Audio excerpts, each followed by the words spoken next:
Pelatihan jurnalistik unit pemerintahan Kota Tebing Tinggi dilaksanakan pada Selasa 8 Desember tahun 2020 bertempat di lokasi gedung Kartini Jalan Gunung Loksor, Kota Tebing Tinggi, Sumatera Utara.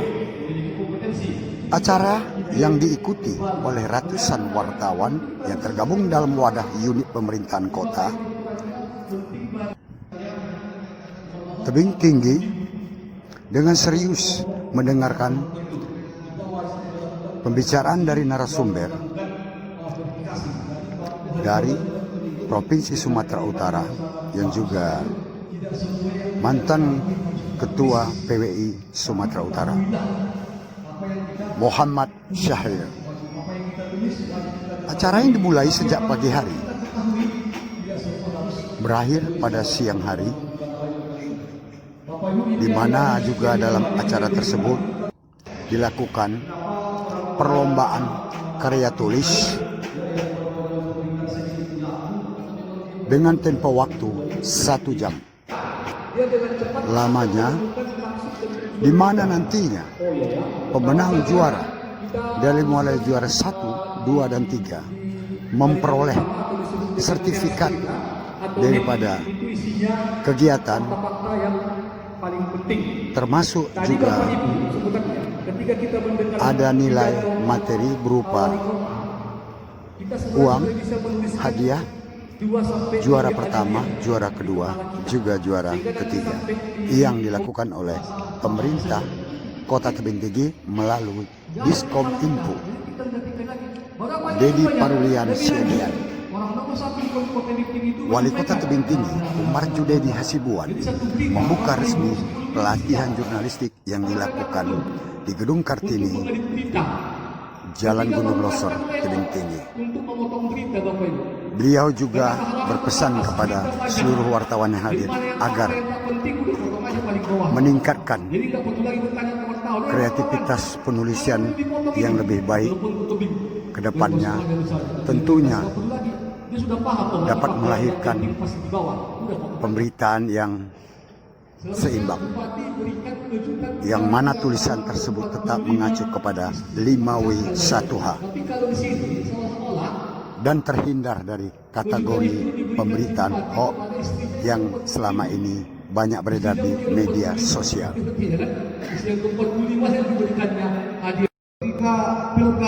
Kita lihat bersama Muhammad Syahrir yang mantan Ketua PWI tingkat Provinsi Sumatera Utara memberikan masukan sebagai narasumber 9 elemen jurnalisme secara detail. Itu waktu saya kuliah, makanya ini sekarang saya nih di kuliah Bill Kovac dengan Tom Rosenthal. Itu poin ke-9-nya itu wartawan bekerja dengan hati nurani. Kata salah satu wartawan top juga dari Washington Post, namanya Bob apa gitu, dia bilang seorang wartawan itu harus seringkali melawan kebijakan manajemen. Artinya hati nurani itu diukur dengan rasa yang ada di dalam, bukan prasangka-prasangka. Makanya banyak teman-teman menulis tentang tulisan itu, artinya bisa bertabrakan dengan kepentingan manajemen. Itu hakikatnya. Makanya konsep yang dia tawarkan, ini menggambarkan bagaimana lelah dan letihnya kita sebagai wartawan. Bagaimana kita harus 24 jam, kalau satu hari kita harus 25 jam menjadi wartawan. Mohon maaf, sedang melakukan apapun atas nama profesi, kita harus tinggalkan itu. Tapi ada yang menarik dari disampaikan oleh Pak Wali tadi. Ketika melihat peristiwa kecelakaan lalu lintas, apa yang harus Anda ambil? Anda mengambil dokumentasinya atau Anda menolong orangnya? Ini terjadi. Wartawan, saya nggak tahu, wartawan Amerika, peristiwa kelaparan di Kalau Anda masih ingat, ini foto Pulitzer terbaik ketika orang masih hidup, sudah kurus kering, sedang menghadapi maut, akan dimakan oleh burung pemakan bangkai. Di fotonya itu mendapat penghargaan luar biasa. Tapi akhirnya si wartawan ini gila benar, gila betul. Kenapa dia menjadi gila betul? Karena rasanya dia berdosa. Dia lebih baik dia mengambil momen foto ketimbang menyelamatkan nyawa manusia. Ini tantangan kita. Akhirnya dia menjadi gila. Ini peraih foto terbaik dunia. Ini peristiwa ini sekitar tahun 80-90-an. Ini tantangan buat kita. Kegilaan yang dimaksud oleh seorang David Selzer. Ini keinginan kita membangun sebuah informasi itu tidak hanya sekedar instan-instan saja. Seorang wartawan itu sesuai dengan kompetensinya harus mampu membongkar di balik berita, di balik peristiwa. Saya contoh, tidak masuk ranah politik, tapi kita contohkan apa yang kita perhatikan sekarang. Peristiwa ini bukan ranah politik ya, tapi ini ranah internal kita. Seorang wartawan ini, peristiwa penembakan orang-orang Habib HRS kemarin. Kalau ditarik-tarik itu kriminal, itu crime. Tapi di balik itu seorang wartawan harus mampu mengungkapkan. Ini kejelian Anda. Sama juga dengan kita ceritakan begini. Tanggul di Sungai Padang bobol. Sama-sama kita lihat. Fakta yang terlihat adalah air ketinggian 3,5 meter. Logika apapun pasti dilompati itu bentengnya. Logika apapun pasti jebol itu. Dalam logika kita, kenapa bisa jebol? Seorang wartawan dengan naluri intelijennya, dengan naluri investigasinya harus mampu melihat ini. Debit airnya tinggi itu dapatnya di hutan sana. Hutan sana sudah gundul, sehingga setinggi apapun benteng yang dibuat di Sungai Padang itu akan jebol. Jadi tidak melihat sesuai dengan fakta yang ada. Inilah kemampuan seorang wartawan, mengulik-ulik informasi itu, mencari sumbernya. Makanya dalam proses kita itu kan ada proses reporting investigasi. Ini kan ada sebuah proses. Saya hanya ingin menggali teman-teman, mengajak kita. Ada 162 wartawan, kata Pak Wali tadi. Pak Wali mengatakan ada 126 wartawan tercatat di Pemko Tebing Tinggi. Saya mau bertanya saudara, berapa karya yang Anda hasilkan dari 126 ini? Kalau satu wartawan itu menulis satu berita kritik, artinya harusnya Pemko Tebing Tinggi itu mendapat 126 kritik yang harus dibangun. Tapi rasa-rasanya berita mengembangnya tidak lebih dari 20 berita. Berita kritiknya itu paling 1 atau 2 berita. Kemana yang 100 orang lagi? Apakah dengan mendapat predikat atribut yang diberikan oleh teman-teman Dinas Kominfo itu kita adalah wartawan? Wartawan itu kata Undang-Undang 40 itu ditunjukkan dengan karyanya. Wartawan itu orang yang secara teratur melakukan kegiatan jurnalistik, itu kata Undang-Undang 40. Itu tafsiran wartawan. Jadi kalau kita merasa kita bagian dari kegilaan yang disampaikan oleh David Selzer ini, ya kita harus membuat sebuah karya. Ini sebuah gambar. Ini pengantar sederhana. Ini pengantar sederhana yang saya ingin bagikan karena saya bagian dari Anda semua. Kemudian saya ingin membuat kira-kira gambarannya bagaimana langkah awal mengukur kemampuan Anda melalui uji kompetensi wartawan. Tadi Pak Wali, ayo kita sampai balik itu bahwasanya atas nama aturan, atas nama regulasi yang ada, wartawan itu harus melalui uji kompetensi wartawan. Kadang-kadang begini, saya berulang kali, saya penggagas pertama pelaksanaan uji kompetensi wartawan di Sumatera Utara. Karena pada saat itu saya ketua PWI Sumatera Utara. Saya yang membawakan materi itu ke Sumatera Utara dan saya juga produk yang pertama. tahun 2011. Saya ketemu dengan teman-teman wartawan yang seusia Bang Hasan. Mana Bang Hasan? Ini senior beliau. Saya sudah 30-40 tahun jadi wartawan. Pertanyaan mereka sederhana. Siapa yang bilang saya bukan wartawan? Ini kan rasa kesombongan dalam tanda kutip kita ini. Kita ini rasanya di atas langit ini nggak ada lagi langit. Di atas langit itu kita. Kita hanya takut sama yang di atas sama emak kita. Itu rasanya gitu. Jadi kalau saya datang jumpa pejabat kadis, mengaku apa enggak mereka bahwasanya saya wartawan? Iya Pak, ikut UKW. Ini regulasinya enggak bisa. Akhirnya bergulir sampai terakhir 2019 kemarin. Akhirnya atas nama kepentingan profesi dan aturan hukum yang dibuat oleh negara ini, persoalan UKW menjadi satu hal kewajiban. Teman-teman sekalian, saya ingin membuat tafsiran sederhana. Artinya rasanya atas amanah undang-undang yang salah satu pasalnya menyebutkan setiap orang berhak mendirikan perusahaan pers, turunannya itu adalah wartawan, turunan dari undang-undang itu. Kemudian setiap orang harus berhak memilih salah satu organisasi wartawan. Dari turunan produk undang-undang itu, sehingga lahirlah wartawan, lahirlah media segala macam.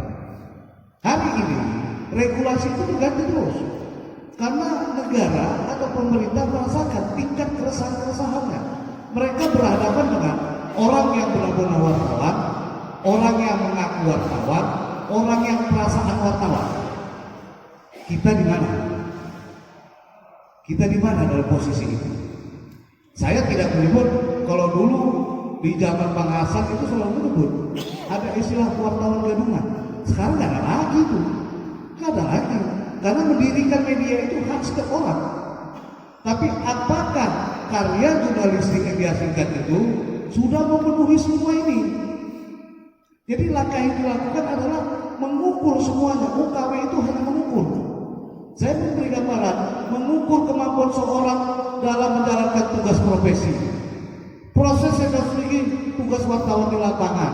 Kemudian bentuk profesionalisme mengukur kemampuan intelektual seorang wartawan dalam melaksanakan tugas.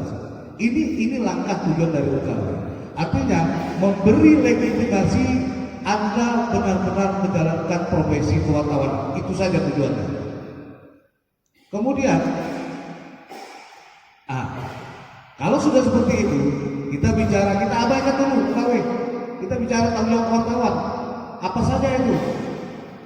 Pertama, agar diterima semua kalangan dalam menjaga harkat dan martabat profesi, sekaligus menjadi sarana mengukur kemampuan wartawan dalam mematuhi undang-undang, kode etik jurnalistik, dan regulasi aturan pers lainnya.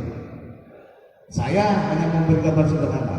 Di antara kita, Anda pernah tahu nggak PPRA, pedoman pemberitaan ramah anak yang disampaikan oleh Pak Wali tadi? Saya bilang tadi sama Pak Wali itu lebih paham dari sejumlah wartawan. Artinya apa yang mulai disiarkan PPRA itu bagi kawan-kawan sekalian, ini satu hal yang wajib. Usia anak berapa yang harus bisa diberitakan, kemudian bagaimana penyebutan tempat, tidak lagi rumahnya disebutkan tapi hanya bentuk kecamatan. Ada pasal-pasal yang mengatur situ. Jadi kalau teman-teman slip dan silap, ya polisi akan menggunakan itu. Jadi ada yang menganggap begini lagi, oh nggak bisa kita dipanggil polisi, kita punya hak tolak. Hak tolak itu bukan hak menolak dipanggil polisi. Hak tolak itu ketika ada pihak lain yang meminta kita untuk menyebutkan narasumber kita. Pengadilan bisa memintanya, tapi kita bisa menolaknya. Tapi untuk kepentingan negara, itu harus dibukakan di pengadilan. Ranahnya di pengadilan. Bukan kita tidak bisa dipanggil polisi.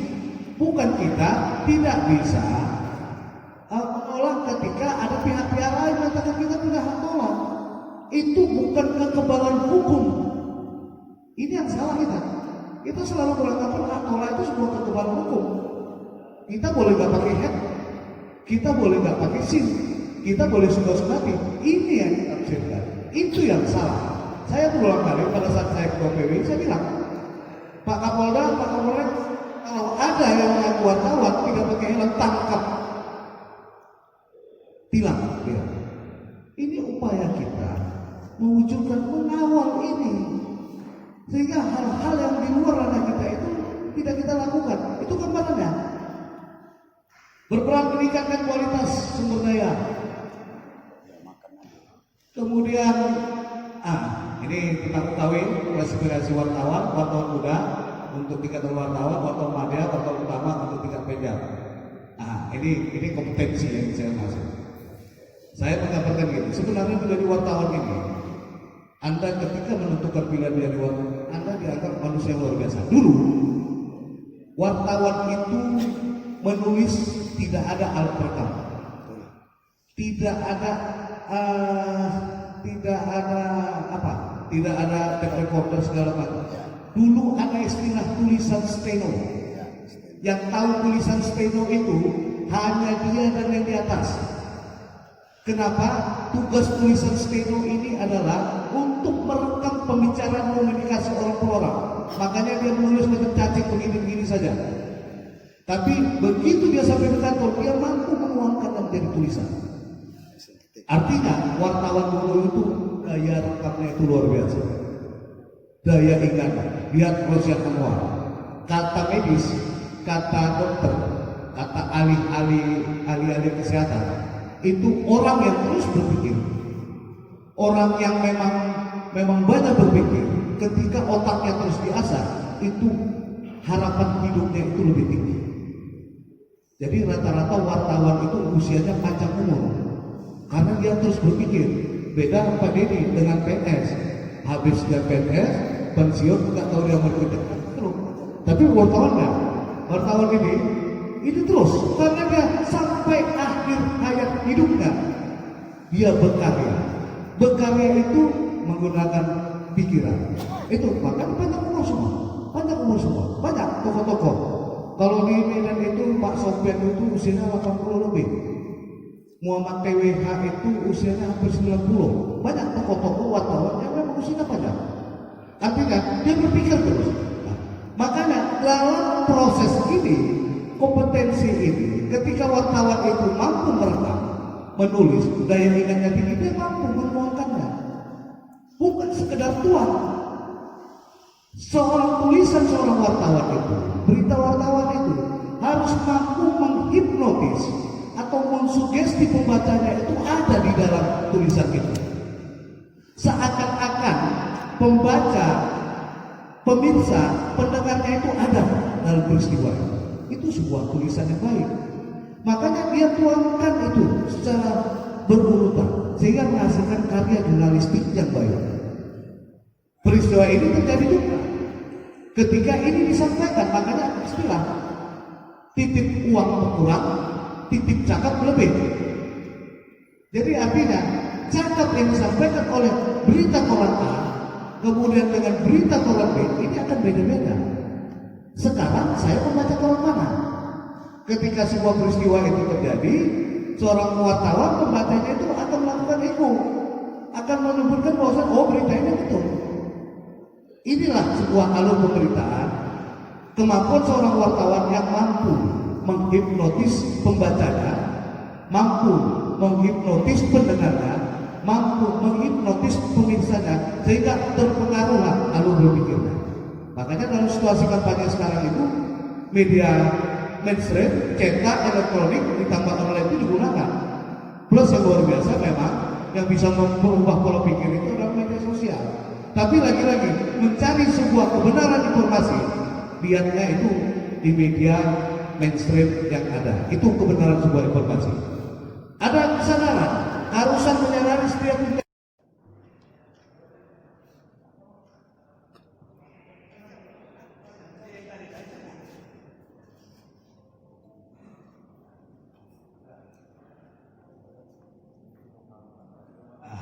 ini menarik.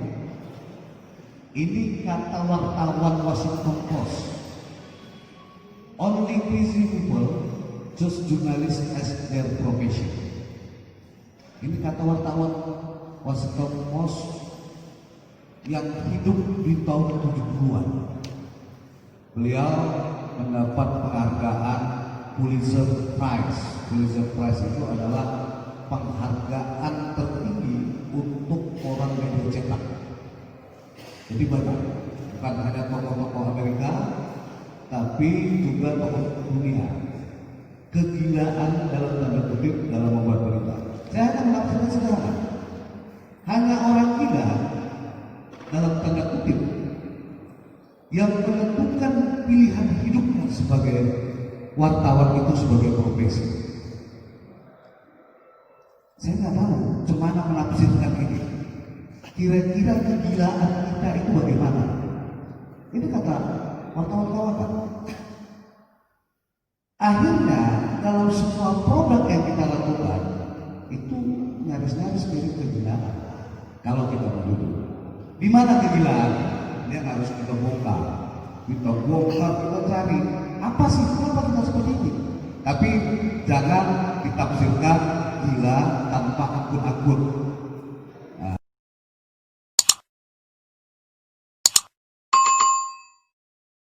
Pemerintah, maka yang punya alat untuk menyampaikan itu media dan wartawan. Itu sering disebut dengan pengertian dari komunikasi pembangunan. Bagaimana menyampaikan hal-hal terkait pembangunan kepada halayak, kepada publik dengan berbagai media. Berbagai media itu bisa media massa, bisa juga media online atau media elektronik. Ini Bapak Ibu kaitannya dengan pengurusan usaha. Ini nggak usah Bapak Ibu teori-teorinya nih. Teori kalau kami di kampus memang nggak usah teorinya. Ayo Bapak Ibu, peran media wartawan dalam pembangunan ya. Media massa atau wartawan dibutuhkan untuk menyampaikan berita tentang kondisi pembangunan daerah. Dari Pak Wali Kota kenapa sangat antusias walaupun tadi katanya kakinya sedang tidak sehat, tapi juga datang ke sini kata ini Bapak Ibu ya.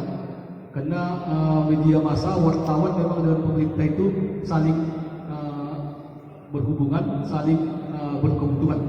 Jika tidak ada pemberitaan di media massa, hasil pembangunan dan program pemerintah tidak akan diketahui masyarakat. Bagusnya masjid tebing tinggi ini tidak akan diketahui orang di Dari sana. Gedung Kartini, Jalan Gunung Lokser, BP7, Eko Saputra melaporkan. Masyarakat membutuhkan informasi tentang